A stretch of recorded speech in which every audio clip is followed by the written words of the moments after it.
Hello and welcome back to the Derailment Chronicles, where no train of thought ever stays on track. And if nobody has told you today, I'm glad that you're here with me in this moment. We have passed the halfway mark of the year, people. Round of applause. Round of applause. Yes, that's an achievement in itself, you know. I feel like January went really slow. Feb was alright, like Feb sort of evened out, and now since March, all the months have just been going super duper quickly. I think in April it helped that there was a lot of public holidays, so that helped it go a lot quicker. So I love that.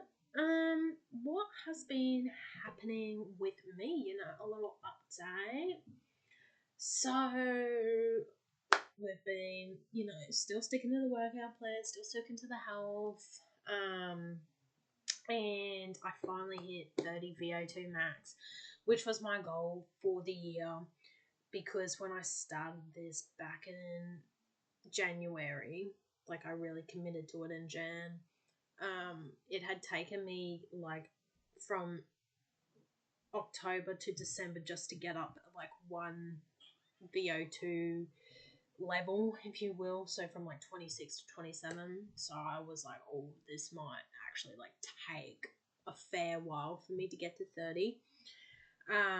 Though they're all saying you've got to be skeptical about the watch, because the watches on your wrist and to like properly measure the VO2, you got to like be hooked up to like a treadmill with like a breathing thing on it to full on measure it. But I hit it on my watch after being, consistently running, walking, etc. So I'm proud of that. So my next goal's 35 to get to. But here's the thing, okay? I looked on like the Apple Health app thing, right? And the categories for the VO2 max are low, below average, above average, and I think high. And I'm like, girl, where's the average? Like, what if I just want to get to average, right? Like, working from low up to average is a tough gig, unless you're committed, right? And I'm like, damn, make you feel bad about yourself. The above average amount, okay, let me tell you, sits from 38 to 40 VO2 max. And I'm like, okay. So then I did some Googles, because I'm just like, is this really above average? Like, what is an average VO2 max? And the average starts from about 30 to 35. And I'm like, okay, so I'm starting to get into the average range. And that is a win for me. But Apple, okay, you need to, if you're trying to like encourage people to be healthier, with the rings and all that, put in an average one, okay? Because going from like low to below average, like average is the next step. Like you cut out a whole step, like in my, like a whole level. Like honestly, just put it in, please. Like please, it makes people feel better, because you're like, it feels more obtainable than going up like 8 VO2 max points. Like, you know what I'm saying? Oh, anyway, there's that. So what I've been doing has been working. I did an interval run 2 weeks ago now. That was like 4.3 Ks, which is the longest I've sort of done. I have to say K2 and 3 felt pretty good, but K1 never sort of feels good, and then K4 was like, this is a slog back, But anyway, we got there. I'm glad I did it. Yeah, so it's been nice and cold running in the mornings too, at like 5 degrees or something. But yeah, I'm happy with where I'm at, and I'm glad that I've been sort of sticking to it to get to this spot. And like I've noticed, like when I'm walking upstairs and stuff, I get less puffed, which was really the main goal. So I'm happy about that. I watched the Titan Ocean Gate submersible documentary on Netflix last night, and oh my god, like they had been developing the Titan sub for 12 years, I think it ended up being, and it was just like the CEO, Mr. Stockton Rush, was like just turning a blind eye to all these like things that like the engineers were bringing up, the operations managers were bringing up, and it was like, if you disagree with me, you're out. Like, it seemed like a toxic workplace, but the people sort of like believed in what they were doing because they wanted to take people down, like sort of commercialize going to visit the Titanic, right? And so yeah, that documentary was like eye opening. So I didn't realize how long it had been in development for, because the first I heard of it was when they couldn't find it, but they all knew. Well, like the people on the inside knew, like that they weren't coming back alive, but the rest of us were here on oxygen counters, being like, yeah, they're gonna run out of oxygen. And then obviously all the memes, right, about it being like controlled by a PlayStation controller. Anyway, I forgot it had imploded, right? I thought they did run out of oxygen. And so anyway, I was asking like ChatGPT some questions about it, and ChatGPT was shady as towards Ocean Gate. It was like, yeah, people paid $250K for a ticket for one dive, and they had to put their trust in a $38 controller from Amazon. It's like, here's the link if you want to buy the controller that controlled a sub that, like, you know, could take 5 people. So that's like $1 million, like entrusting your life into that. And I was just like, oh, I was like, damn. I was like, true, but like, damn. I was like, ChatGPT is here. ChatGPT knows what's happening. ChatGPT is gonna clock you. I was like, I'm kind of living for this. We have an update on the Annabelle and Michaela Testa scenario. It's not too much of an update. It's just Mick came out and was just like, yeah, I'm leaving Australia. I'm gonna like move full time to Germany. Like, I need to heal. I need to get away from this place. Yada yada yada. And so much support to her. To be honest, I did unfollow Annabelle. I don't really know what she's doing, what's happening in her life. I just can't be bothered to keep up, honestly. After all, everything that's come out. So yeah, I think Anna's just continuing to just live her life, just keep going on. Like, she never got cancelled anyway. Although she didn't really get cancelled, but like, she's just continuing to put one foot in front of the other. Then in my last episode, I mentioned how frustrated I get when people don't keep left if you're walking really slow on the footpath. And I had an experience this week where other people were also getting frustrated with people like blocking up the whole path that we're walking slow as. So I was walking from the train station to work, and you got to go down these like set of stairs, right? And there's like 2 platforms worth of people trying to get down these stairs. And what happened was, like, the people that were all in front of me, and like the same sort of people, you know, you form a line and you go down. People that were in like the same row as me were getting frustrated with the people in front of us who were on their phones, but like you couldn't get past them because like the whole row in front was like blocking out, you know, the whole width of the staircase. And anyway, this old mate was getting so angry, and I was like, I feel so validated now that it is not just me, it is other people.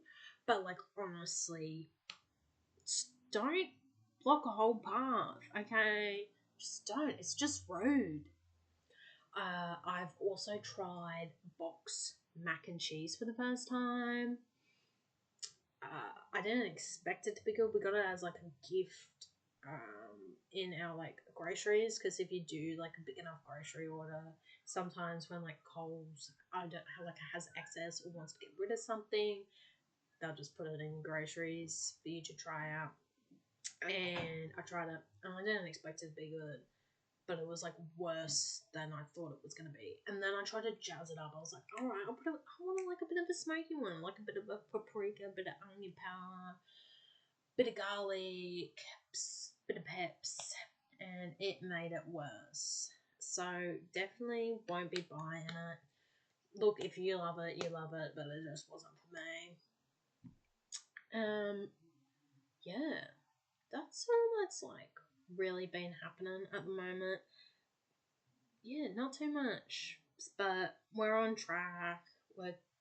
We're doing better than we were last year, to be honest. And I think that's just saying a lot. That's saying, we're in a better place. We're doing a lot more. So I'm quite happy about that. Quite proud of my achievements. And let's get into today's topic. As you know, I love a conspiracy. I love like a haunted item or an item that is supposedly haunted. And what really set this off is our first haunted item we're going to talk about, which is Annabelle. Famous from movies such as Annabelle, famous in association with the Warrens, who sort of inspired the Conjuring movies, right? The Conjuring movies were based off cases that they had. So, what is the supposed backstory with Annabelle? Okay, now, this mother brought her daughter, whose name is either Donna or Deidre. Okay, she was about 28. She was a nursing student, and her mum bought her a Raggedy Ann doll for her 28th birthday.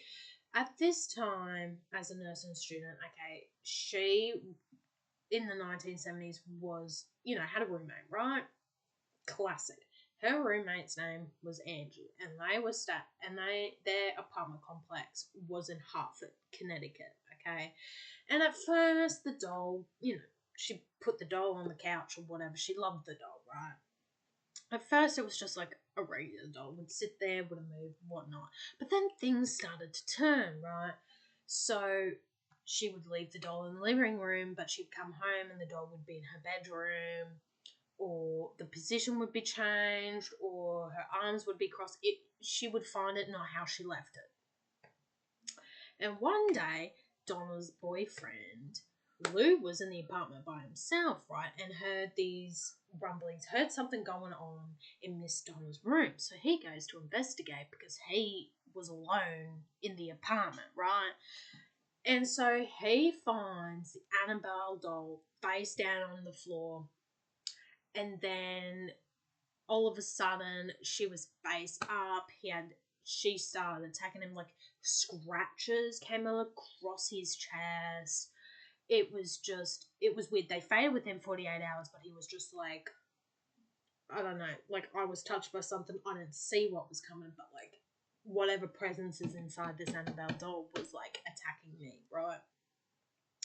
And so, because they were like, oh, this issue's a normal one, Miss Donna and Angie contacted the medium because they were like, we don't know what we need, but we need somebody that has experience in that field. And so the medium was like, let's do a seance. Okay, honestly, really? Like, girl, seances are scary, especially with a Ouija board, because you don't know what's coming through unless you've like done before. So anyway, let's hope this medium was a trained professional. Okay, and the medium told them that the person that possessed this doll was believably a child spirit of a girl named Annabelle that her body had been found when they were building the apartment complex, right? So the apartment complex, they found a body underneath it before, they started building the apartment complex, and the spirit just hadn't really moved on. So the girls were like, oh, okay, since this is like a scared little girl, we give her permission to like inhabit this Annabelle doll. Well, inhabit the doll, which then became Annabelle, right? Because of the name. But then, girl, that's when things started to go downhill. So they would hear growling noises, they would see moving objects, there'd be cold spots. They called a local priest in because they were like, like something's gone wrong since we're given this Annabelle chick permission to haunt this doll, like to live in this doll. And so they called in Father Hagen, who was a local priest, and he was like, oh, this is like a bit too much for me. So they called up the Warrens because this was more their area. And then they said, okay, like, first of all, the medium was off. That isn't a like little girl named Annabelle in that doll. There was some inhuman spirit. And so basically they thought the doll's ultimate sort of goal was human possession, right? because it can't, an inhumane spirit can't live in an inanimate object forever, right? It needs a human host. So anyway, the Warrens were like, we need to get this out of here ASAP. They'll probably solve your problems. So the Warrens take the doll, put them in the backseat of the car to go home to wherever they live, right? Anyway, on the way home, their brakes started repeatedly, like, failing, like there was car troubles. So Warren pulls out the holy water and bloody starts splashing the doll with it, and what do you know? The brakes start working again, right?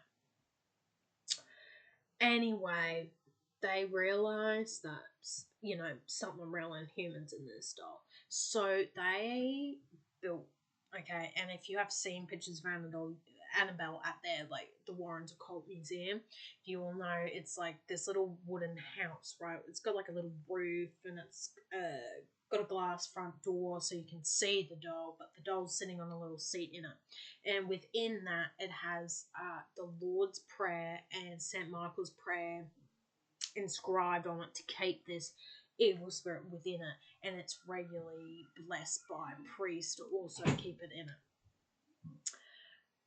And you might think, okay, this is where it was going to stop. No, okay? Because the Warrens put it in a museum and, like, people come and they see all the occult items, supposedly haunted items in the museum, they've put they have a warning on it to, like, not mock Annabelle, not touch the actual box that she's in, sort of thing, like, for your own safety. Anyway, this man and this woman decided, they were like, yeah, we don't believe that, that's fake, like, blah, blah, blah, blah, blah, right? They started mocking Annabelle. Anyway, they didn't think much of it.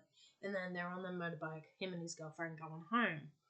Anyway, they were talking about Annabelle. Next minute, something happened, and he's dead in a tree, okay? The motorbike crashes into a tree, killing him instantly. His girlfriend only just survived. Like, he was like, the girlfriend revealed that they had only been, like, laughing about Annabelle moments before the death, like, their death before he was gone. But anyway, he was like, done, like, out of there. So anyway, why am I bringing this up? Because they started, okay, because the Warrens were like, don't move Annabelle, don't touch Annabelle, she shouldn't be let out, right? Basically, keep the doll where it is, because this is keeping this entity contained.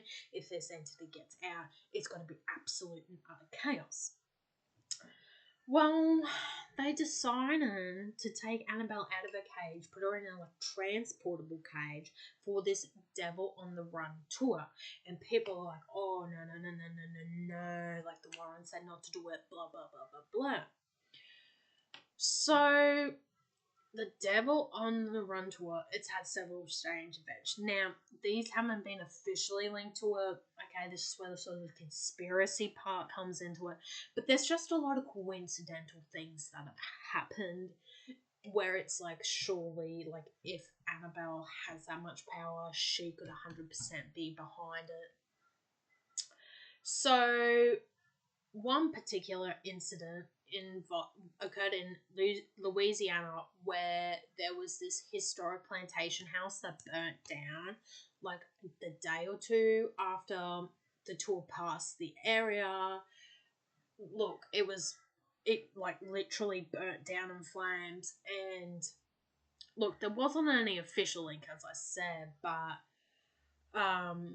the fire began in a part of the house where there was like no electrical wiring, no members of the public could access it.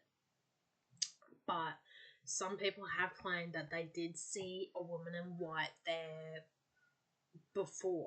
right before the fire happened, like a couple of days before the fire happened. So they don't know whether the woman in white was real, whether it was an apparition that was doing Miss Annabelle's work for her.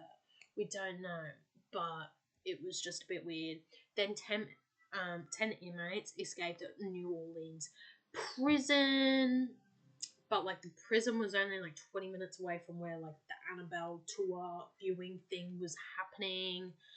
And like people think it could be Annabelle because somebody opened Annabelle's like sealed cage thing a little bit for photography and for like media for the tour, and they reckon like she used it. She made a run for it.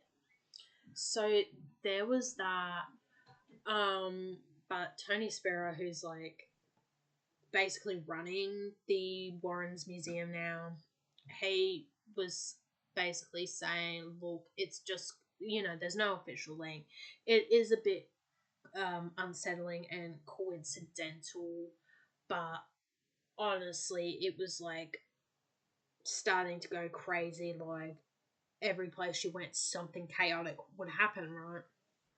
And then it reminded me of the time in 2020 when people thought the Annabelle doll was missing, and like Mr. Tony Spera had to come on and be like, yeah, no, she's right behind me, like she's still here, she's not missing. But it's like, damn, like rumors can spread fast on TikTok. So, but also like that's where you find the conspiracy sort of conspiracy side of things.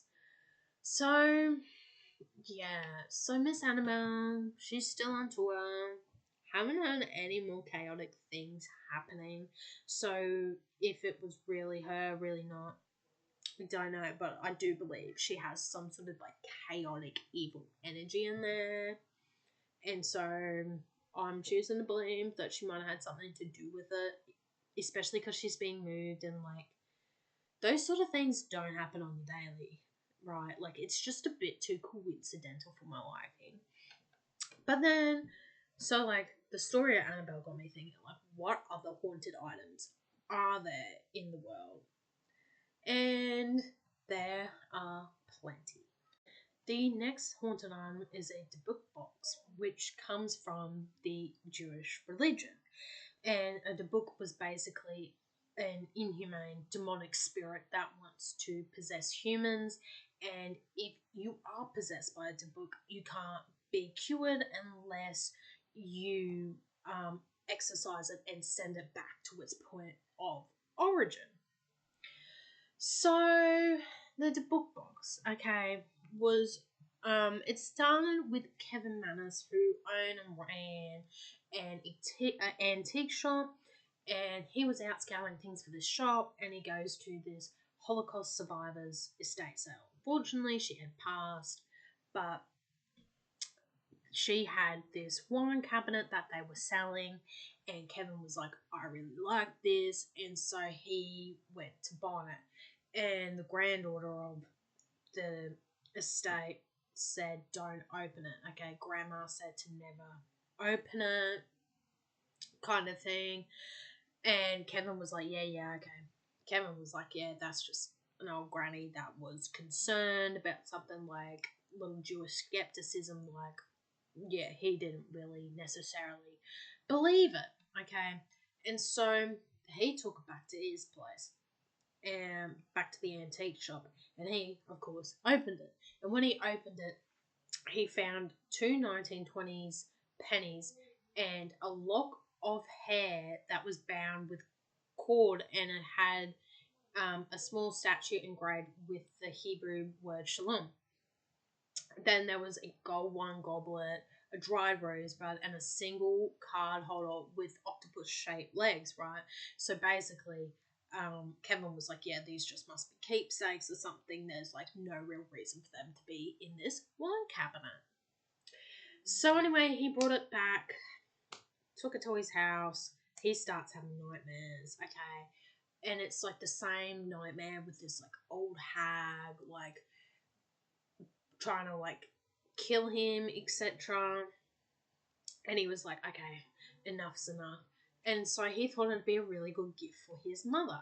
So he gives the wine box to his mother, who he leaves for 5 minutes, and he comes back after opening it, and she's there suffering a stroke. Thankfully, she did survive the stroke. But Kevin was like, oh, hell nah, right? So basically, he was like, I can't deal with these nightmares. Mother's had a stroke. I need to sell it. So he put it up on eBay, and he wouldn't sell it to just anybody. It has to be somebody that knew what the debut box was or like what was going on, kind of thing. So anyway, two college students decide to buy it, and it's causing malfunctions, etc. So they're like, oh, they were blogging about it, and basically they got to the point where we're like, we need to get rid of this. This is like haunted. So a director of a osteopathic medicine museum, Jason Haxton, had been following along the college students' blog. And he was like, oh my god, we should bring this into the museum. Like, he was interested in the stuff. So he bought it off the boys. And then staff started getting ill, electronic equipment started failing. Haxton himself started like coughing up mucus, had like internal tearing sensations. He was like, this isn't good. So then Haxton calls up Manus, and Manus discovered that the box had been used in pre-World War II in a seance to trap a book. And so Haxton knew a bit about what the book was, sort of thing, so he knew the dangers. So he tried to seal this, okay? And he eventually did it, and it ended up in Zach Brannigan's museum, okay? And if you don't know Zach Brannigan, he was like the host of Ghost Adventures. Like, a lot of people think he's a bit con artist, but like he's definitely a personality for TV, is all I can say. And he has a haunted museum similar to the Warrens in Las Vegas. Anyway, what's strange is, okay, Post Malone visited this museum, right, with Zach, and they did some content, etc. Anyway, like, Zach was like, yeah, don't open it, it's going to be broken or whatever. And, you know, Malone didn't really think it had a curse. But then after he went to the museum, okay, there is a list of unfortunate events that happened to Mr. Malone, okay. August 2018, his private jet had to make an emergency landing because the tyres blew out. 2018, his Rolls Royce collided with another vehicle, and it was like quite a serious car accident. Then also during September 2018, his home was burgled. And so even though he didn't live there, like, his home also got burgled. Like, it's just, like, it was just really odd stuff that was happening to him, like a very bad series of events that was occurring. So he blames the box, and to this day it is still in Zach Brannigan's Haunted Museum, but definitely very like put in like a big display case, so like nobody's actually touching it because it is quite haunted. Then the next item is what's called the Hope Diamond, and the Hope Diamond goes back, goes back to like King Louis times. So it is a massive blue diamond, but it's just history is full of misfortunes, madness, mysterious deaths. So it begins in the 1600s. Okay, this is how far back this diamond goes. So in the 1600s, there was a French gem merchant called Jean-Baptiste Tavernier, and while he was in India, he acquired 112 3/16 carat blue diamond, which was believed to be stolen from the eye of this Hindu idol at a temple that was dedicated to the goddess Sita, right? So it's already kind of being cursed, right? So it's modern day Andhra Pradesh. And so basically, when the eye was stolen, okay, the Hope Diamond was stolen, it was believed a curse was placed on them for stealing the diamond, and anybody that had the diamond that didn't return the diamond would get cursed. And so Jean sold the diamond, along with all the other diamonds this gem collector had collected, to King Louis XIV in 16 68, okay? And he was like, oh, well, this gem ain't looking real good. So he got it cut down by a jeweler into like a 67th 1/8 carat jewel, right? And it became the French blue, right? They call it the French blue, which was basically a sign, like basically a major part of the royal collection. You think the royal collection, you think the French blue. And then turns out Mr. Jean died after he died of a fever after being torn apart by wild dogs. Okay, after selling this gem off to Mr. King Louis, right? Then you have other early victims such as Nicolas Fouquet, who wore the diamond. Okay, he was a friend of Louis XIV and like a confidant, you know, and Louis was like, hey, you want to wear this diamond? Wear this diamond. And he did, and then he fell out of luck with King Louis, was imprisoned for life. Yeah, shit went downhill for him real quick. And then you had the French Revolution with King Louis XVI and Marie Antoinette, who were married. They luckily were the same. They were both guillotined. And then their close companion, Marie Louise, Princess of de la Belle, was brutally murdered by a mob shortly after wearing the diamond.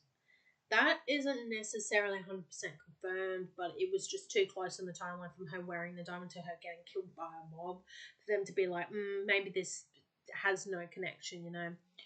Then it fell into the hands.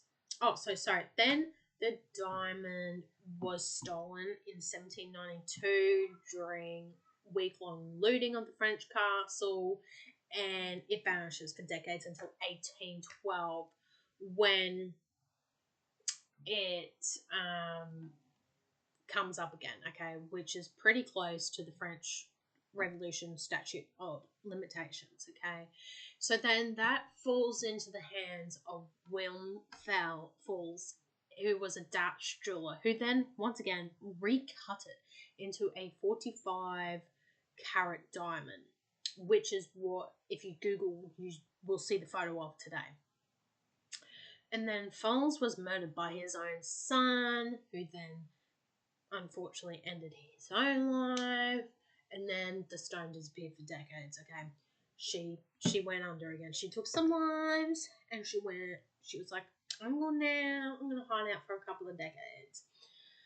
So then the diamond re-emerged in 1839 by a catalogue of the Hope family, which was a wealthy London banking family. They got really a dynasty, and that has what has led to instead of the diamond being called French blue, it's now called the Hope diamond, right? It gave it its modern day name. And so members of the Hope family did end up suffering financially, health issues. One of their heirs died penniless after having this massive, dynasty, this massive wealth. Another one died from a mental breakdown. Then it somehow ended up in this Greek merchant, Simon's hands. And then soon after having it, he drove himself off a cliff. So there was another one. Then in 1912, Pierre Cartier bought the diamond and he sold it to Evelyn Walsh McLean, who was a basically flamboyant Washington DC socialite heiress. Think someone like, how like Ghislaine Maxwell, like she didn't really do too much, but like she was just like a socialite. Miss Evelyn wasn't probably working with Jeffrey Epstein, but like same sort of thing. Like you don't know what they do, but they're everywhere in high society. Anyway, so Evelyn bought it. She was like, I paid all this money for it, so I'm going to be wearing it. Like, honestly, get it, girl. Like, you paid for it, wear it. And so soon after she wore it, okay, this is the list of events that happened. Her mother-in-law died. Her 9-year-old son was struck and killed by a car. Her husband left her, descended into alcoholism, and died in an asylum. Then her daughter died of an overdose. And then Evelyn lost her family newspaper, the Washington Post, and she died in debt. And then, so, her only sole surviving heir sold the diamond to Harry Winston. And then Winston was fine. He didn't get cursed, okay? The diamond was like, oh, we've taken enough lives at this current point in time. And so then he donated it to the Smithsonian, where it is today. But on its way to the Smithsonian, right? So Winston paid for what they called like registered mail, right? So it had $155 of insurance on it, and this is back in 1949. $155 of insurance on it, and paid $2.44 for the postage. And so the mailman, after transporting this diamond to the Smithsonian, had a leg injury in a truck accident, a head injury in another car accident, and then his house burnt down. But now, today, it sits at the Smithsonian. There hasn't been any more connected or alleged deaths with it. But, like, honestly, the Hope Diamond is probably not the correct name for it. But it is very cursed. Very cursed. There's just been centuries of it killing people. It's just out and about, this curse. Like, whoever taught you how to throw a curse, they were like, yeah, you're cursed now, sis, until it gets returned. So, that's interesting. And then another case that got my attention, which they have also made a movie about it, is called The Devil Made Me Do It. And it was related to the Devil's Rocking Chair. So, once again, Ed and Lorraine Warren were involved in this case. And so, if you want to know more about this case, like more in-depth, in detail, it sparks your interest, The Devil Made Me Do It is what you got to Google. Because they use that defense in the actual case, right? Hence how it got the name. This chair also resides in Mr. Zach Brannigan's Las Vegas Museum of Haunted Items. People used to be able to sit on it, and then they came out and they were like, damn, I'm dizzy, got scratches. Like, it was kind of like a sit in it at your own risk kind of thing. And, anyway, they've had to cut that off now, so people don't sit in it, because too many people were getting like they knew the risk, but too many people were coming out physically affected. So what is the story behind the Devil's Rocking Chair? So basically it centers around this kid who was 11 at the time, named David Glatzel, right? And so David was like your quiet neighborhood boy. He was a bit of a scaredy cat, you know. He wasn't watching horror movies. He got scared by Halloween decorations. Like, you know what I'm saying? Like, you're not thinking him to get haunted or possessed. So one night, David woke up in a violent panic. He was like, oh my god, there was a man with like horns and hooves in my room. Like, he didn't look human. Okay, like, you know when you think the boogeyman's under your bed or whatever coming to get you, but then your parents are like, yeah, that's not real. Like, it's just your imagination. You must have been having a bad dream. His parents believed him, right? Because they're like, oh, David's not going to try and, like, make these things up. And so they called what he saw the Beast Man. And so after David saw the Beast Man, his behaviour started to go real downhill. He was speaking ancient languages, going in translate state, screaming obscenities in voices that weren't his own. He would hiss and growl, which his family started getting a bit freaked out on. He would recite passages from the Bible or warn of coming deaths, and David told the family that the demon had promised to take at least one of their souls. And so his sister Debbie was like, this is strange. So she was like, hey, she was like talking to her boyfriend, and she was like, can you come and stay here, because like we need some strength. Like, David's over here saying the devil's going to take one of our souls. Like, it's getting really out of hand. And so her boyfriend Arnie Cheyenne came over to stay, right? Came over to help with the protection side of things, but this didn't help. David started spiraling more. He then started having seizures, thrashings. He had unexplained scratches, unexplained bruises. The Glatzers were like, okay, we need to get a priest. Something's going on with you, son, that we don't know. Can't get a priest. The priest only made things worse because this guy was like, like, you think a little priest could, like, come for me? I'm like a demonic entity, like, ha ha ha. Like, I'm gonna throw this back in your face. And so, objects in the house would start rocking, like the rocking chair would start rocking. Nobody was in there, nobody was in the room, like, it began moving on its own. So then the priest, like, the stuff didn't calm down. So then the priest was like, okay, I need to get hold of these Warrens, okay? And so they called up the Warrens, and, like, Lorraine did claim to see that rocking chair floating at one point, like, levitating, okay? And watch it, like, rock aggressively on its own, especially if they were saying a prayer or something, okay? So then they were like, okay, we're going to have to exorcise David because this demon's got a hold of David, right? So they strapped David into this chair because this chair was, like, seen as, like, the start of it all. Like, you know what I'm saying? Like, the source, right? And we've got to get it from the source. And so he would start convulsing, speaking in demonic voices, scream. They performed multiple exorcisms, and they were like, okay, like, once they thought it had, like, left David, they were like, okay, that's cool, that's chill. But wait, no. It jumped into Arnie, okay? Debbie's boyfriend started getting possessed, and this is where the legal case starts coming into it, okay? So they didn't sort of realise it had moved to Mr. Arnie Cheyenne Johnson. And so, like, Lorraine had warned that it could have jumped onto Arnie, but they were like, yeah, nah. Come a few months later, okay, Arnie ends up stabbing his landlord more than 20 times after an argument, and Arnie's like, I don't remember having an argument. I woke up and this guy was dead, you know.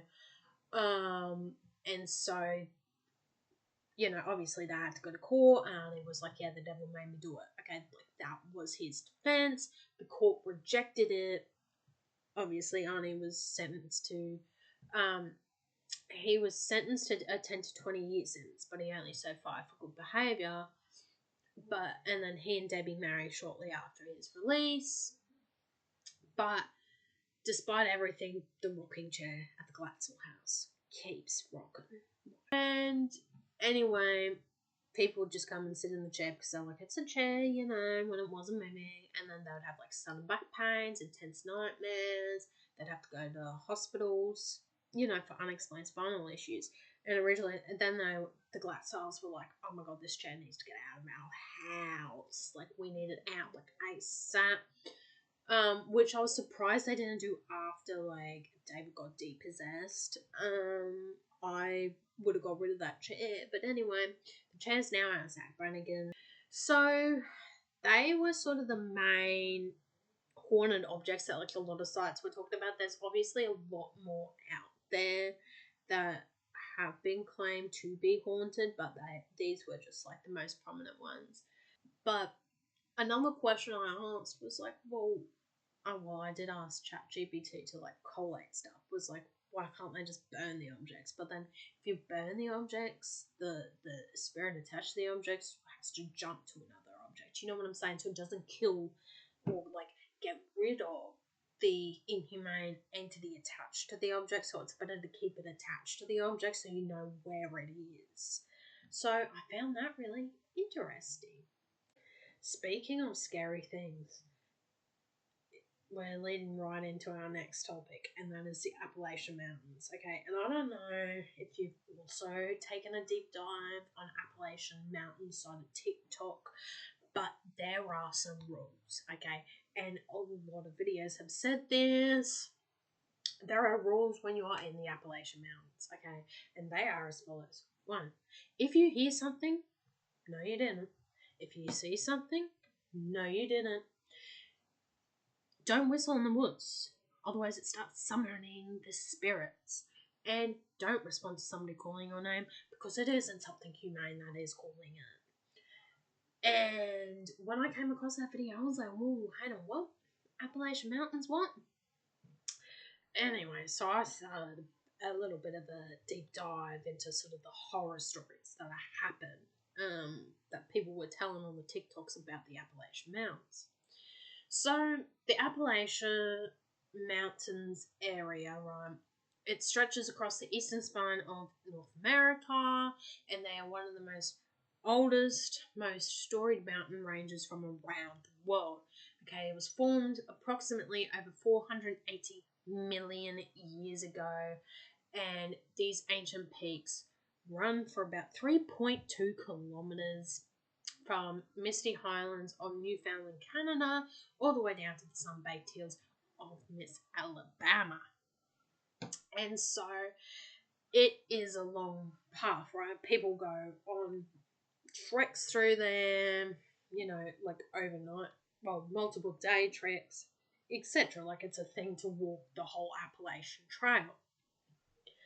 And so the footpath itself extends more than 3,520 kilometers, and it crosses through 14 US states. So Georgia to Maine, and so within that landscape you have this dense forest, fog-drenched ridgelines, towns that have been abandoned, frozen in time, remote wilderness, okay? And so if you want to hike it, it takes on average 5 to 7 months, okay? And so I was like, okay, well, this just sounds like a mountain range. Like what makes it so haunted? Why do you have all these rules? Okay. And so there's no real definite answer as to why it is so haunted, but the top theory is that basically you have all these different factors coming together. So you have how ancient it is, the isolation, forgotten history. You have like the Appalachian Mountains are like older than like most of the bones in the continent, right? Over 480 million years ago. And so that kind of age, like the land starts hanging on to memories, people or blood spill. There could be some underlying spiritual thing that we haven't worked out going on there. But it's basically from its age is what they're really thinking about. So long before the Europeans arrived, the Cherokee and Swanee tribes told stories of spirit beings. So they like watchers in the wood, and they had no go zones where like these watchers would be. That would be like too dangerous to hunt. And so some of these legends persisted because the native Indians sort of believe in skinwalkers, right? And skinwalkers were people that gave their souls to the devil to transform into something else to move through the mountains really quickly. And so this is where they saw a lot of them. The watchers in the wood, they would put a no-go zone, no hunt zone, no nothing, okay? And then there would also be these perfectly built staircases to absolutely nowhere in the middle of the woods, okay? It could be deserted, okay? The trail could be so hard to see because it is that unkempt, and there'd be a perfectly maintained set of stairs. Now, park rangers have warned, okay? If you see a set of perfectly put together stairs in the middle of nowhere, do not walk down them, because the amount of disappearances that have happened in the Appalachian Mountains that they have no clue what have happened is insane as well. Like, so many people go missing there, but there's like no trace that they've gone missing, but they just can't be found, right? Like the Appalachian Mountain Trail was like where they were last seen, where they were last known to be, and there's just no remnants of them. Like search parties go out, no remnants. So they're thinking like skinwalkers, some evil spirits, you know, hanging out there, given how odd it is. Also, based on a lot of the videos I have watched, these sort of cover the strange happenings that have been going on there. So, obviously, disappearances, especially in the Smoky Mountain ranges, there's a lot there. Hikers vanish without signs of struggle, evidence, nothing left behind. It's like they never existed to begin with.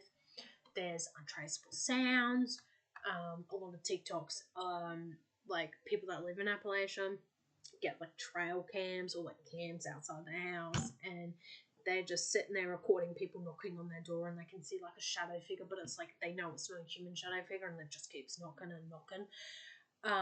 Distant whistles, nobody knows where it comes from.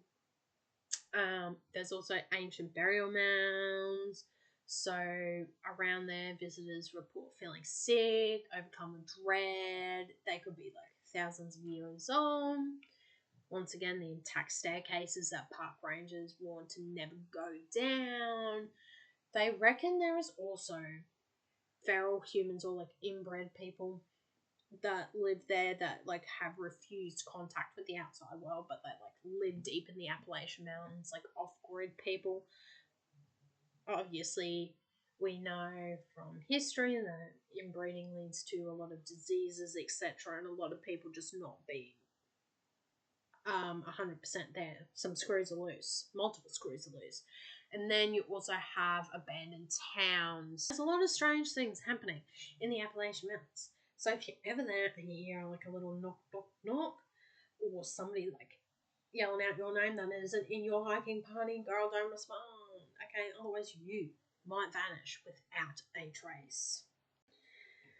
And that brings us to our reoccurring segment, which is my obsessions for the month. Okay, number one obsession is Miley Cyrus's Something Beautiful album. It has been on repeat. Miss Miley has taken us on a journey. Part of me might do like a bonus episode or just its own episode about the Miley Cyrus evolution, because Miss Thing has come from Hannah Montana to where she is today. Love Golden Burning Sun on there. Miss Naomi Campbell's on there. Walk of Fame. It is just so good. So, like, if you are interested in a Miley Cyrus deep dive episode, let me know in the comments below. Send me an Instagram DM. Just let me know. Okay, if you see me in person, let me know. Would like to give what the people want, you know? Then I've also, you know how YouTube sometimes like just gives you a random video suggestion? Like it doesn't really fit in with the other algorithm sort of things that have come up based on what you had been previously watching, but there had just been this random video. Anyway, my random video came up to be about people that live on North Sentinel Island. Okay. They are like an isolated tribe that have refused contact with people. Well, look, like the Indian government have tried to make contact, and they have made contact in the past by like leaving coconuts and pots and pans and stuff on the shores of North Sentinel Island. But the thing with that is they come off very violent to people coming to the island, right? They're very protective of the island. And you also have to think these people have basically they're hunter-gatherers, right? No electricity, no nothing. They haven't been exposed to all the diseases and stuff that we have, or all the same like antibodies, right?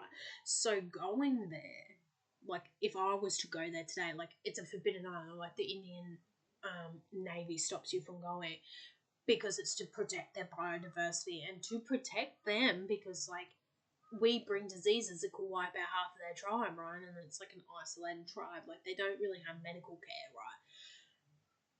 Like, so I was watching videos about that because I couldn't believe like people still choose to live like that, but they seem happy about it. They also love coconuts. because coconuts don't grow on the island.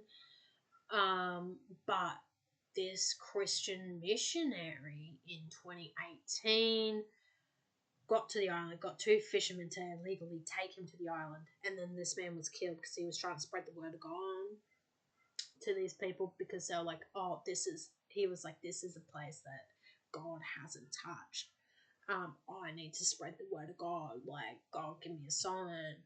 And then he ended up dead, and it was like a whole thing about how he got there, and like all the diseases he could have brought, like could have wiped out half of it. Like, the fishermen saw him die and where they buried him, and then the Indian government had to come, like, retrieve his body, sort of thing.